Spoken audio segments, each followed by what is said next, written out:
Hello every one. അങ്ങനെ boys season 4 complete ആയിരിക്കുകയാണ്. മാത്രമല്ല സീസൺ 5 വേണ്ടിയുള്ള വെയിറ്റിങ്ങിലുമാണ്.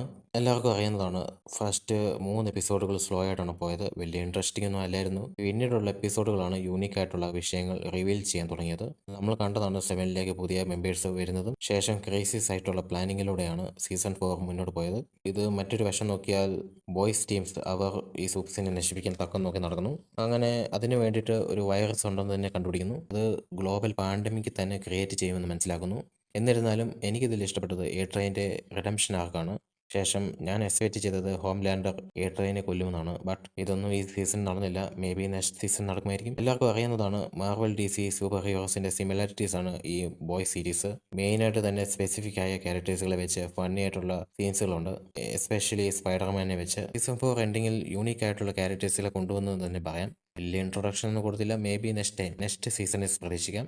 സോ ഈ ബോയ്സ് യൂണിവേഴ്സിൽ എന്തൊക്കെയാണ് സംഭവിക്കുന്നത് അത് സീസൺ 5 കാണാം. മാത്രമല്ല സീസൺ 5 ഈ ബോയ്സ് സീരീസിന്റെ അവസാനം എന്ന് തന്നെ പറയാം.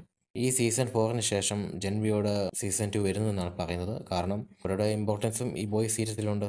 സോ ഈ സീസൺ 4 എൻഡിങ്ങിൽ നമ്മൾ കണ്ടതാണ്, അമേരിക്കൻ ഗവൺമെന്റ് ഹോംലാൻഡറിന്റെ കൺട്രോൾ വരുന്നതും ബോയ്സ് ടീമിനെ ഫണ്ട് ചെയ്യുന്നതും നമ്മൾ കണ്ടതാണ്. ഈ ഹോംലാൻഡർ എന്തൊക്കെ ചെയ്യും, ബോയ്സ് ടീം അതിനെ എങ്ങനെയൊക്കെ നേരിടും എന്നൊക്കെ സീസൺ 5 വെച്ച് കാണാം. നിങ്ങൾ ഈ സീസൺ 4 കംപ്ലീറ്റ് കണ്ടതാണെങ്കിൽ നിങ്ങളുടെ അഭിപ്രായം താഴെ കമൻറ്റ് ബോക്സിൽ രേഖപ്പെടുത്തുക. നിങ്ങൾക്ക് എൻ്റെ ഈ വീഡിയോ ഇഷ്ടപ്പെട്ടാൽ ലൈക്ക് ഷെയർ ചെയ്യുക. മറക്കാതെ തന്നെ സബ്സ്ക്രൈബ് ബട്ടൺ അമർത്തുക. ഇനി അടുത്ത വീഡിയോയിലൂടെ കാണാം. ബൈ.